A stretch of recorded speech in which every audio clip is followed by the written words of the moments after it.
Uh, Good afternoon, everybody that's tuning in here. Here with Jim. He actually found me here at Canyon de Chelly. Just want to thank him for uh, helping me get a bike ride back up to my place here. We are here at my place here up at Canyon de Chelly, Spider Rock, Three Turkey area. But yeah, Jim just wanted me to come on and say a few things of enlightenment. What would you like to hear, Jim? Yeah, I'm thinking, Jim Graywolf here. Hi, everybody. It's great to be with Shiye again. I was with him in Sedona not long ago. Had a powerful drum circle. And I was with him at Standing Rock, although I didn't know it at the time. So it's good to reunite. What's going on here is Canyon de Chelly is a sacred place.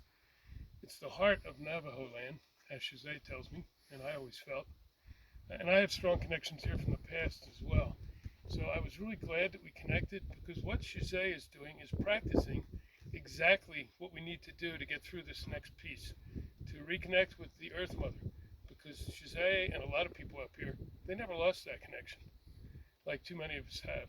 So as we go along, I'm hoping he joins us in some of the work, shares more of his teachings, and we'll share with him whenever we can. Our brother here behind the camera is from New Zealand. Chris is here. We'll hear from him in a couple minutes too. But it's a great place to feel Mother Earth. He's right off the canyon. The canyon's right over here. Yep. Just a few minutes walks for somebody that actually has knees or a good back. So we have to work on that too. So tell me, Shiye, what's the most important thing about the land here? I think the most important thing about the land is the respect and the acknowledgement that we share through that connection through our Mother Earth and through our embodiment of our soul, our mind, and our everyday doings as living amongst living here in Earth on Earth.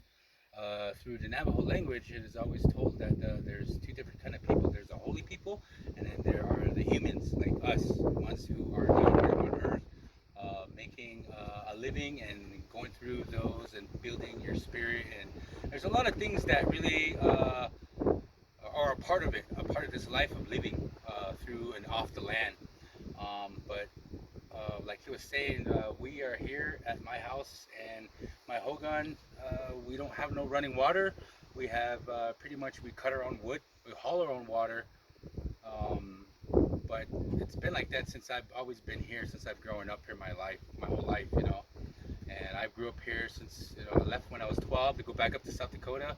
But I've always came back every summer as we grew up. So basically, this is my land, part of my land.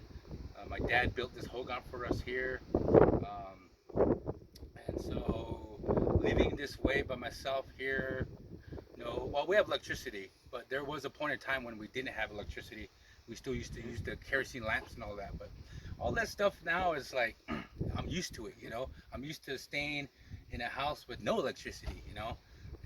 But it's just like those accommodations that you have or provided with is like we might not have no running water or like cut our own firewood, but it's those little things that we do every day to gather the firewood and the things that we do to make the journey to get the water that really are a part of ourselves, building up to who we are and to what we're about and sharing and connecting off the land.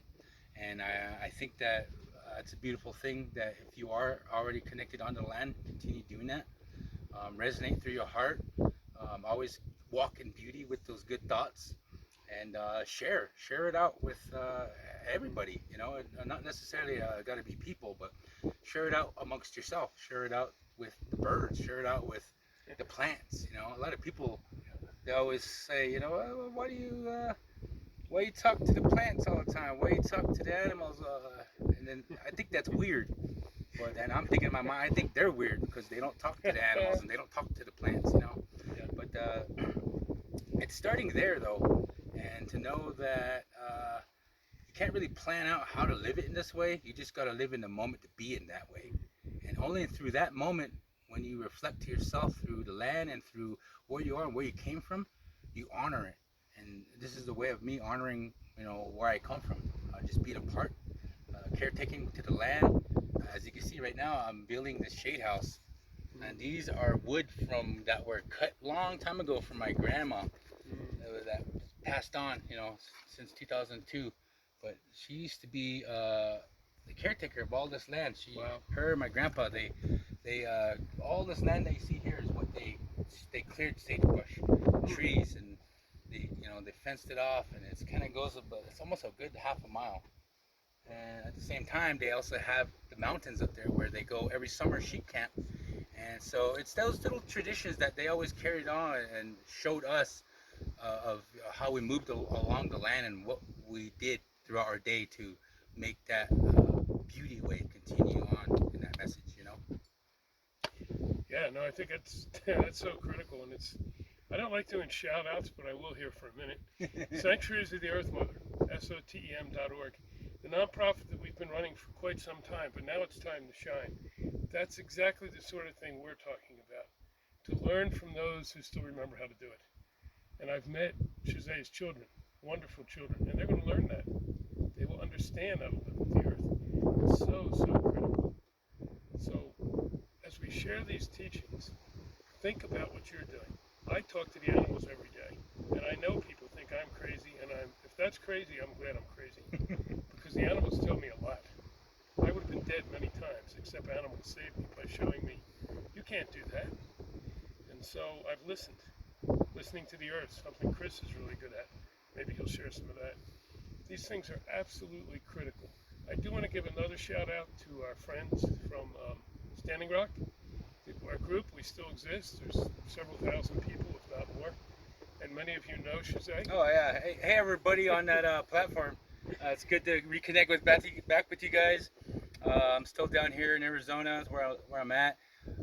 Probably most of you guys already know I follow the drone page, Drone to Be Wild. That's kind of where I've been putting all my drone stuff at. Yeah. Oh, I also have another page through Indigenous Eyes, which is preferably just share about all my book stuff, And then of course you got my page. So I just love. I'm gonna continue on to do the message of the videos, the poetry, the writing.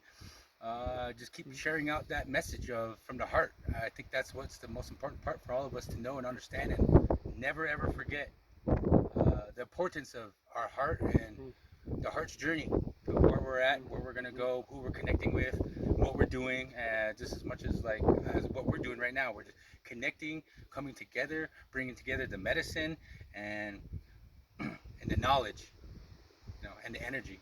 Absolutely. So I just want to say thanks, Jim, for coming up. We're going to do one other quick shout out so we don't miss her. Anna, if you're out there, General Thunder, you're a friend to all of us. So we include you in this group. Thank you. Yes.